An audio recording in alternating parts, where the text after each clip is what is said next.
mødet her på TV2 News.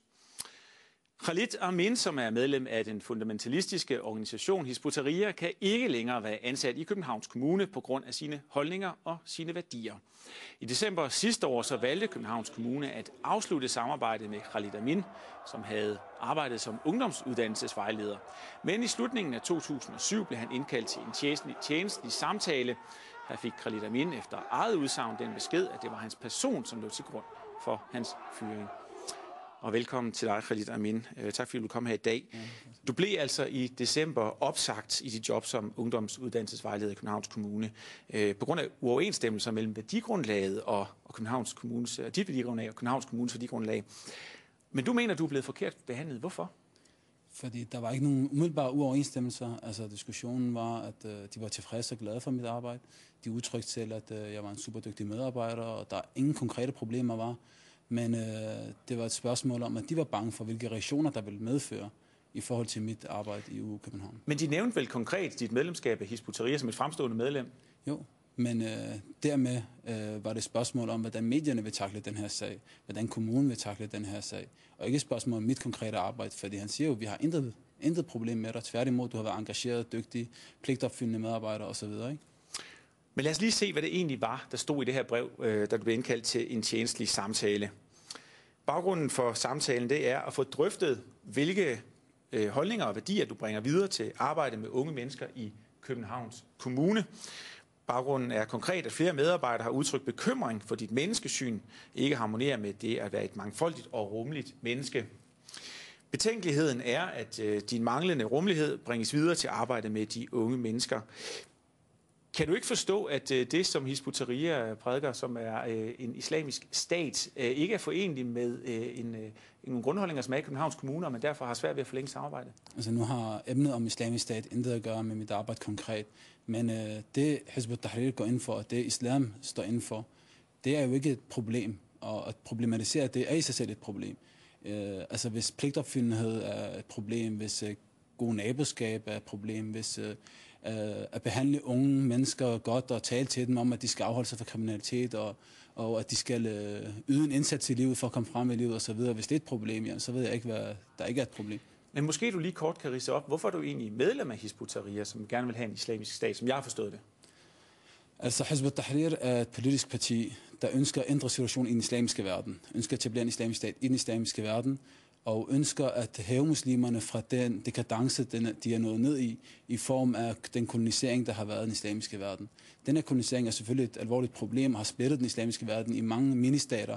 Og siden den islamiske stat blev nedlagt, har muslimerne ikke kunne finde ud af at rejse sig igen og udgøre en stat, der kan varetage sin egen borger frem for alt, for derefter at varetage verdens borgere i virkeligheden. Men vi skal lige være sikre på, det er ikke en demokratisk stat, vi taler om, som Hizb ut-Tahrir gerne vil have. Problemet med demokratiet er et filosofisk grundlæggende problem. Problemet med demokratiet er, at mennesket skal have retten til at lovgive. Man skal ikke forveksle spørgsmålet om, at befolkningen vælger regenten som en udelukkende demokratisk spørgsmål.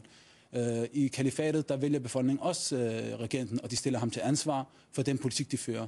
Men i forhold til, at han skal med sharia, som er en gudgiven lovgivning, i demokratiet der er det mennesket, der har ret til at afgøre, hvad der er rigtigt og forkert. Og vi mener, at mennesket er inkompetent til at lovgive. Men kan det ikke være et grundlæggende problem at have en holdning om, at mennesket er inkompetent til at lovgive, når man arbejder i et system, som er et demokrati, og som er hæftet på, at borgerne har valgt nogle repræsentanter i kommunen og betaler skat til, at man kan styre? Som sagt, at vælge repræsentanter er ikke et problem for os. Det næste er, at administrative love og regler er jo heller ikke et problem for os. Der er ingen, der siger, at vi ikke må gå over for rødt, eller vi skal gå over for rødt, eller modsat.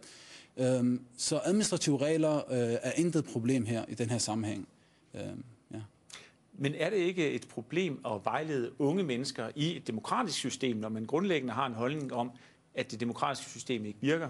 Ja, det handler ikke om at vejlede unge mennesker i et demokratisk system. Det handler om at vejlede unge mennesker i hvilken uddannelsesvalg de skal vælge. Nu studerer jeg selv på Københavns Universitet og vil afslutte min kandidat der. Så hvis det er et problem, så vil jeg nok ikke studere der. Jeg vejleder de unge i forhold til, om de er kompetente og de har evner til at tage en teknisk uddannelse, eller om de skal tage en gymnasial uddannelse og forske herpå osv. Så det er nogle praktiske oplysninger og det er praktiske ting, som intet har med værdigrundlag at gøre. Men det er igen vigtigt at understrege, at mit værdigrundlag i sig selv heller ikke er et problem, selv hvis det skulle have noget med det at gøre. Men er man i stand til at skelne sin privatsfære fra sin offentlighedssfære i sådan nogle spørgsmål her, når man har den her grundholdning her? Igen, der er ikke nogen forbindelse mellem de to, for det er fra en ene vinkel. Fra en anden vinkel, alle mennesker har nogle grundholdninger og grundværdier, som de tager med sig som personer og som mennesker. Ingen tvivl om det, men det er vigtigt at adskille mellem, har jeg nogle holdninger, som er problematiske først og fremmest, og for det andet, selv hvis jeg havde det, hvis vi skulle anskue og acceptere det her udgangspunkt, hvilket jeg er stærkt uenig i, så skal man stille sig selv spørgsmålet, om de værdier og holdninger har noget at gøre med det konkrete arbejde, jeg laver. Altså hvis jeg var buschauffør, eller hvad det skulle være, hvad har det med min holdning at gøre?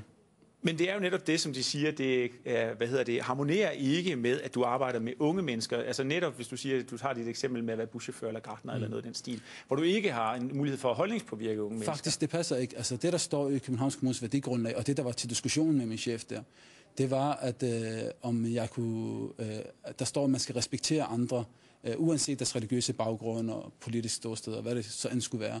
Om jeg kan møde dem med den respekt og give dem den fornødne vejledning, og selvfølgelig kan jeg det. Og han sagde selv, at der er ingen konkret sag imod dig.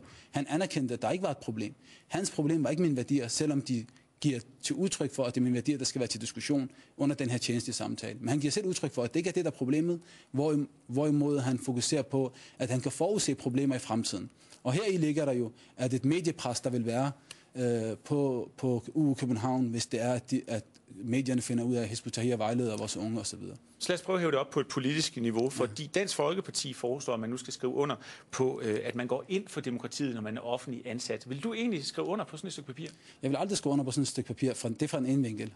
Fra en anden vinkel... Hvorfor ikke? Fordi det er en falliterklæring. Altså hvis de ønsker, at jeg skal tage en demokratisk holdning til mig, og tage demokratiet til mig, så må de komme med hoste op med nogle bedre argumenter, end blot at true med at blive fyret. Men diskvalificerer du ikke dig selv fra sådan et arbejde, hvis ikke du støtter op om demokratiske værdier, som vores samfund bygger på? Det er demokratiet, der diskvalificerer sig selv, når den påstår, at den har ytringsfrihed og trosfrihed osv. Så for mig er det en falliterklæring for demokratiet, og ikke for mit personlige kvalificerede arbejde eller mulighed for arbejde. Khalid Amin, tak fordi du kommer og gav os din version af sagen. Og det er altså